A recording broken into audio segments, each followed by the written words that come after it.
Hi all. तो इस video में हम लोग बात करेंगे एवीएल ट्री के बारे में। तो इसके पहले वाले वीडियो में हम लोग ने बाइनरी सर्च ट्री का एडवांटेज और डिसएडवांटेजेस देखा था। उसी में हम लोगों ने देखा था कि उस डिसएडवांटेज को दूर करने के लिए कैसे हम एवीएल ट्री को इंट्रोड्यूस करते हैं, ठीक है। उसमें क्या प्रॉब्लम था, तो हमने पढ़ा था कि बाइनरी सर्च ट्री में बैलेंसिंग का प्रॉब्लम था।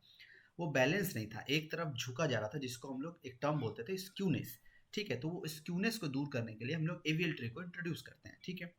तो एवियल ट्री क्या है? AVL tree is a binary search tree, ठीक है। एवियल ट्री है तो बाइनरी सर्च ट्री ही, लेकिन क्या है, वो सेल्फ बैलेंसिंग है, यानी कि वो अपने आप को बैलेंस कर लेता है, यानी कि वो एक तरफ झुकता नहीं जाता है। अगर उसको लगता है ना कि वो एक तरफ झुकता जा रहा है, तो वो अपने आप को ठीक कुछ मैकेनिज्म यूज करेगा और अपने आप को बैलेंस कर लेगा, ठीक है। तो एवियल ट्री का यही एक डेफिनेशन है कि AVL tree is a self balancing binary search tree, ये हो गया उसका डेफिनेशन। अब आप पूछोगे कि ठीक है, बैलेंस तो कर लेता है, पर कैसे बैलेंस करता है? तो देखो, बैलेंस करने का पहले बात तो ये एक क्राइटेरिया यूज करता है। क्या क्राइटेरिया यूज करता है? उसको बोलते हैं balance factor of a node. ये क्या करता है, हर एक नोड का बैलेंस फैक्टर कैलकुलेट करता है। और अगर किसी भी नोड का बैलेंस फैक्टर इसके अलावा कोई दूसरा नंबर आया, तो समझ लेगा कि वो नोड बैलेंस नहीं है, अब समय आ गया है उस नोड को बैलेंस करने का। तो अब देखो, बैलेंस फैक्टर एक्चुअली में क्या होता है कि बैलेंस फैक्टर होता है height of left sub tree minus height of right sub tree. कहने का मतलब है कि जो भी लेफ्ट सब ट्री का हाइट होगा, उसको राइट सब ट्री के हाइट से माइनस कर देंगे, और जो भी वैल्यू आएगा वो उस नोड का बैलेंस फैक्टर माना जाएगा, ठीक है। तो अभी समझ में आया कि कैसे balance factor, I mean balance कैसे चेक किया जाता है। और एक ट्री बैलेंस कब होता है, एक बाइनरी सर्च ट्री यानी कि एक एवियल ट्री कब बैलेंस माना जाएगा? जब हर एक नोड बैलेंस हो। हर एक नोड बैलेंस हो, कब पता चलेगा एक नोड बैलेंस है? जब उस नोड का बैलेंस्ड फैक्टर इन तीनों के बीच में आएगा, यानी कि वो नोड बैलेंस है। चलो, हमको सब पता है, इसको उतना अच्छा से समझ में नहीं आएगा, तो एक एग्जांपल से समझते हैं। ये क्या है? बाइनरी सर्च ट्री है। अब ये एवियल ट्री है कि नहीं, ये देखते हैं। इसको एवियल ट्री होने के लिए हर एक नोड का बैलेंस फैक्टर इन तीनों के बीच में लाई होना चाहिए। तो शुरू करते हैं लीफ नोड से, ठीक है। देखो, बैलेंस फैक्टर ऑफ इस 12, जो 12 है, इसका बैलेंस फैक्टर कैसे निकालेंगे? Height of left sub tree minus height of right sub tree. इस 12 का लेफ्ट सब ट्री का हाइट है, लेफ्ट सब ट्री नहीं है तो हाइट क्या है? 0। राइट सब ट्री है, राइट सब ट्री नहीं है तो हाइट क्या है? 0। तो 0 माइनस 0 इज 0। इसका है बैलेंस फैक्टर क्या है? 0। अब इसका है तो हर एक लीफ नोड का 0 ही होना चाहिए। इसका भी लेफ्ट साइड कुछ नहीं है, इसका भी लेफ्ट नहीं है, राइट नहीं है तो 0, इसका भी लेफ्ट नहीं है, राइट नहीं है तो 0, ठीक है। अब एक ऊपर आते हैं, 10 का बात करते हैं। 10 के लेफ्ट का सब ट्री का 10 के लेफ्ट सब ट्री का हाइट क्या है? 0, कुछ नहीं है, क्या है? 0, ठीक है। और राइट सब ट्री में क्या है? हाइट क्या है? 1 माइनस 1, तो क्या हो गया? -1। तो इसका हो गया -1, ठीक है। उसी तरह 15 का लेफ्ट सब ट्री का हाइट क्या है? 1 2 1 2 1 2, क्या है? 2, 2 है लेफ्ट सब ट्री का। और राइट सब ट्री का 1 है, -1, क्या हो गया? 1। तो 15 का 1 है। क्या ये 1 मेरा आता है -101 में? यस, आता है। तो ये भी बैलेंस है, यानी कि ये नोड भी बैलेंस है, ये नोड भी बैलेंस है, ये नोड भी बैलेंस है, ये नोड भी बैलेंस है। 15 भी बैलेंस है। 55 का देखते हैं।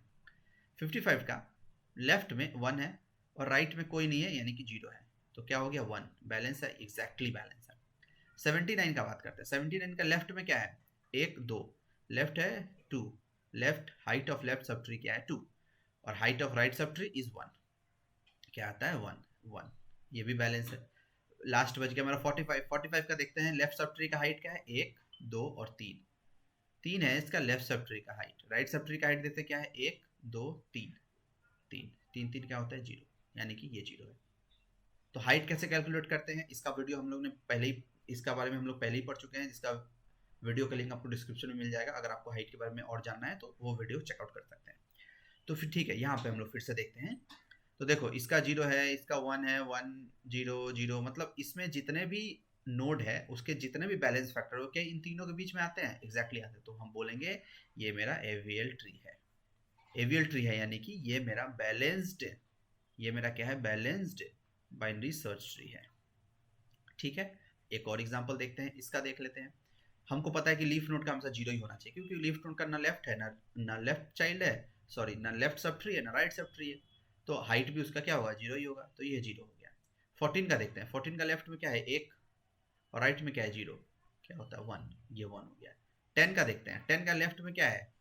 10 का लेफ्ट में क्या है? 0, और राइट में क्या है? 2 1 2 2, क्या होता है? -2। इसका क्या है -2। अब बताओ 10 क्या बैलेंस है? नहीं है। क्यों? क्योंकि 10 का इस नोड का जो बैलेंस फैक्टर है वो -1, 0 या ये 1, इसमें नहीं आया तो -2 आ गया। -2 तो इस लिस्ट में है ही नहीं, यानी कि 10 जो है मेरा नॉट बैलेंस्ड। और अगर कोई एक ट्री भी, और सॉरी कोई एक नोड भी अगर बैलेंस नहीं है तो हम बोलेंगे कि पूरा ट्री मेरा बैलेंस नहीं है,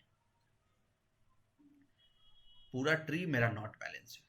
तो अब क्या करना पड़ेगा, इस पे मेरे को बैलेंसिंग फैक्टर आई मीन इसको मेरे को बैलेंस करना पड़ेगा एवीएल ट्री बनाने के लिए। ये मेरा बाइनरी सर्च ट्री तो है पर एवीएल ट्री नहीं है, एवीएल ट्री नहीं है। एवीएल ट्री होने के लिए हर एक नोड का बैलेंस फैक्टर या तो -1 होगा या 0 होगा या 1 होगा, पर इसमें इस 10 का जो बैलेंस फैक्टर आया वो -2 आ गया।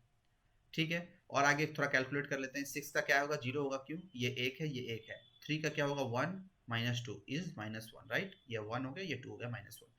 इसका क्या होगा? 1 2 3, 1 2 3, 3 3 0, मतलब सब कुछ ठीक है। ये 10 के कारण हम बोलेंगे ये ट्री मेरा एपीएल ट्री नहीं है, क्योंकि इसका जो बैलेंस फैक्टर है वो -1, 0 और 1 के बीच में नहीं आता है, इसलिए एक नोड डिसबैलेंस है, यानी कि हम बोलेंगे कि पूरा नोड डिसबैलेंस है, यानी कि पूरा ट्री डिसबैलेंस है। सॉरी, अगर किसी भी ट्री का एक नोड डिसबैलेंस है यानी कि पूरा ट्री डिसबैलेंस है। ठीक है, तो उसको हम एवीएल ट्री नहीं बोलेंगे। अब इसको एवीएल ट्री में कन्वर्ट करने के लिए हमको इस पे मैकेनिज्म अपनाना पड़ेगा, यानी कि इसको हमको एवीएल ट्री में कन्वर्ट करना पड़ेगा। उस प्रोसेस को बोलते हैं रोटेशन। अगर इस ट्री को हमको बैलेंस्ड बाइनरी सर्च ट्री बनाना होगा तो इसमें हमको रोटेशन अप्लाई करना पड़ेगा। अब ये रोटेशन क्या है, कैसे होता है, इसका हम लोग नेक्स्ट वीडियो में देखेंगे। तो इस वीडियो में बस यही था कि हमारा एवीएल ट्री क्या होता है, एवीएल ट्री का इंट्रोडक्शन, बैलेंस फैक्टर क्या होता है और हर एक नोड का बैलेंस फैक्टर कैसे कैलकुलेट करते हैं, और कब हम बोलते हैं कि मेरा एक ट्री बैलेंस नहीं है। ठीक है, तो इस वीडियो में इतना ही, और नेक्स्ट वीडियो में हम लोग रोटेशन देखेंगे। तो उम्मीद है आपको वीडियो समझ में आएगा। तो इस वीडियो में इतना ही, मिलते हैं नेक्स्ट वीडियो में, तब तक के लिए थैंक यू।